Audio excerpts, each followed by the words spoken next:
yeah, so this is my video. This is my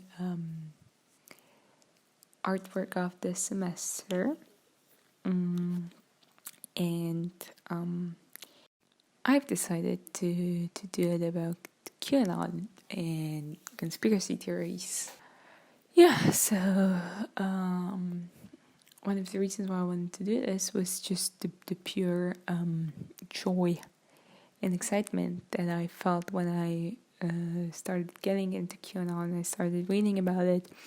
So I felt very happy, and I feel like it kind of connected to that.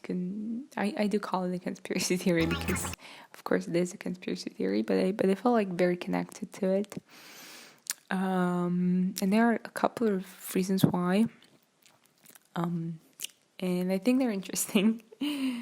That's also one of the reasons why I'm making this video, because I'm not a person who believes in Qanon. I've spent a significant amount of time recently reading about it and watching all sorts of documentaries and podcasts, and even I spent even some time on the actual message boards.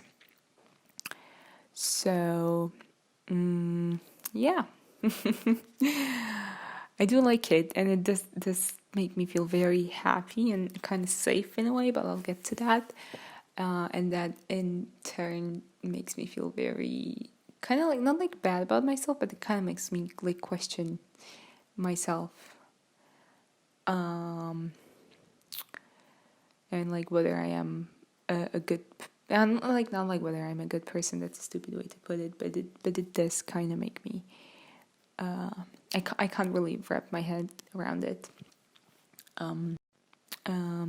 So when I first heard about Qanon, I think it was I'm not sure if that was like the first time when I heard about Qanon, but like the time when I started to feel connected to it, was a New York Times podcast called The Rabbit Hole.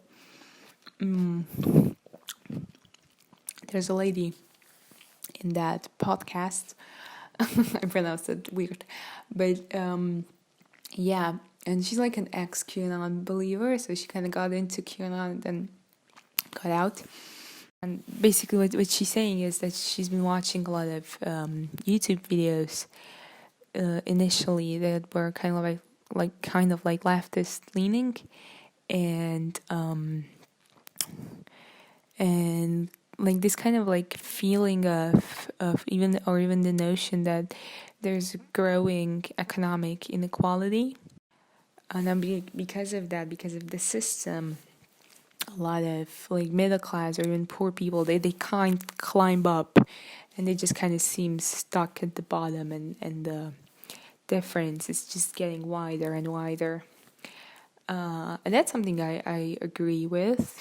On some kind of emotional level, this really resonated with me, and it still does. It still resonates, and I think in a way that is at the core of Qanon, like this kind of belief that the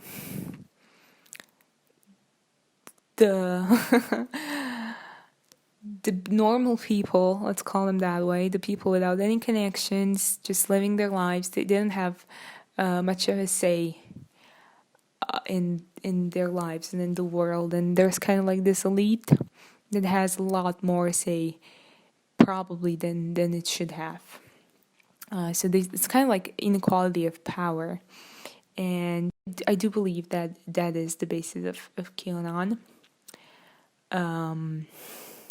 So that really resonated with me, and I just kind of like I never started believing in Qanon. I never thought that there was this cabal of Hollywood's elites eating children, but I kind of share the sentiment, I guess, and so I really got into it from the side, like, okay, let's investigate it, let's see what the people think, and let's kind of learn about it. And have you ever wondered why we go to war?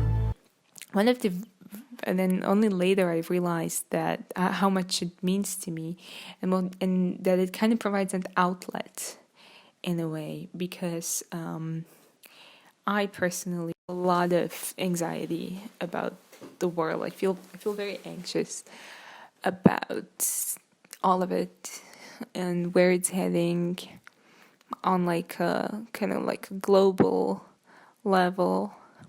But I also feel very anxious about my own life for many reasons. A lot of things are just very complicated, and it's moving too fast, and I can't grasp onto it, and I don't know what to do.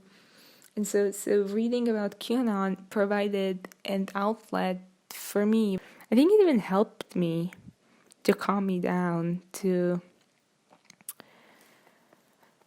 not be so worried about the world and about my life, which is kind of, I think it's weird, because Qanon and all the consequences of it, and all the even like reasons for it, like it all touches the world.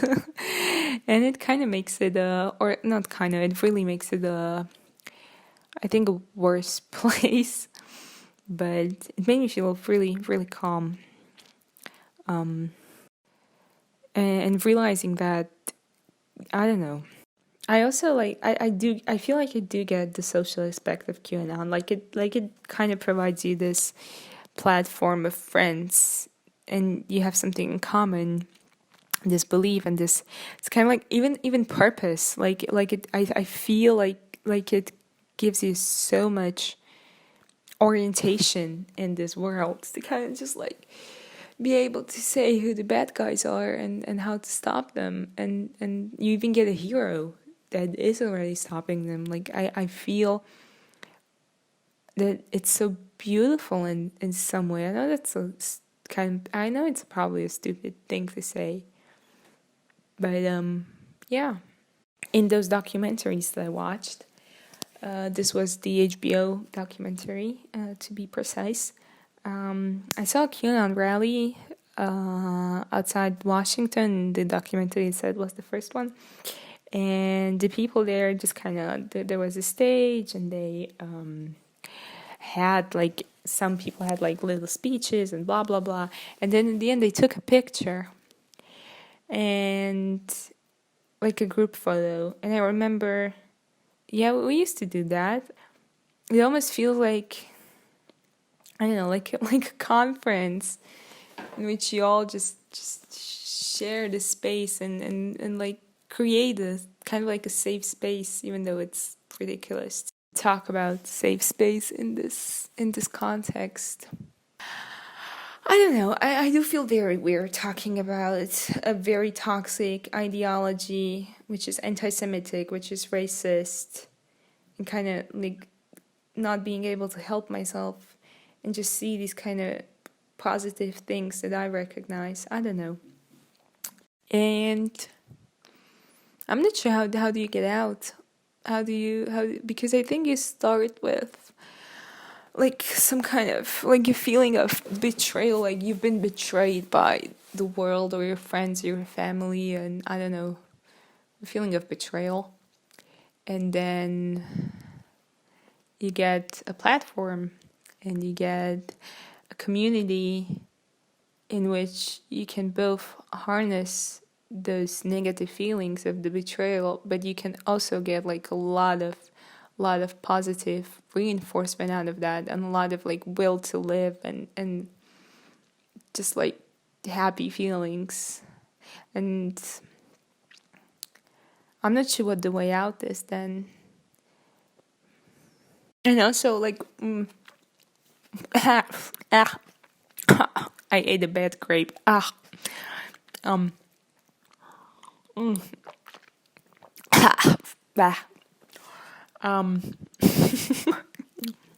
James Brittle.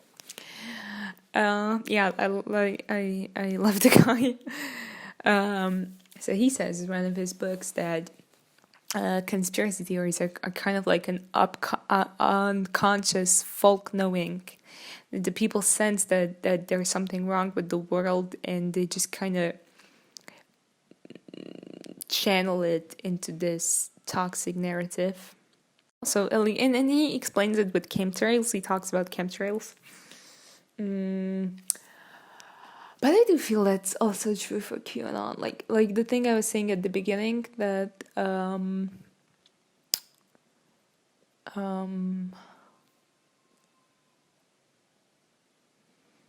the feeling of that there's something wrong with this world, with capitalism and with the economic elites having too much power.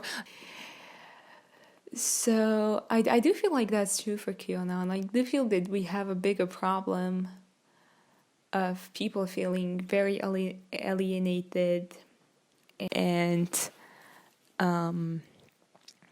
so the people just kind of channel the feelings that are probably right into like a different bizarre direction that just makes it all a lot simpler. Yeah. So I don't know. I think I just think there might be this is gonna be very artists 21st century, but I think there might be like transformative potential in those conspiracy theories. But I think we kind of have to start treating them a bit differently. I don't know what that means. I don't know whether that means talking to every single Q believer. I'm not sure how productive that would be, and I also don't want to do it, and I don't want to force anyone to do it because awful. But I don't know what way out of it is there, but they just feel like this has potential. Like I feel like I got to look at some ugly parts of myself and a lot of ugly emotions that are connected to real issues and real problems. And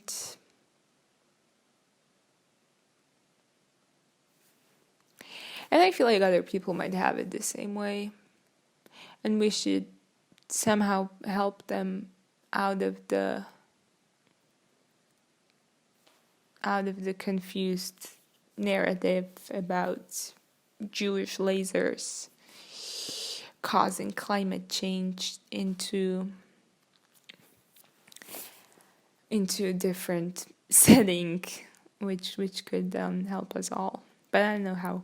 I know that yelling at those people who believe these things and just telling them that they're stupid and that they should, I don't know, read more critical theory or something. I know that that's not gonna help, and it's not helping because that approach is being deployed. So I think we need to change that. It's because I do feel like they have some kind of basis of something. And if we just cultivate that and then just cut out the parts that are really toxic, I don't know.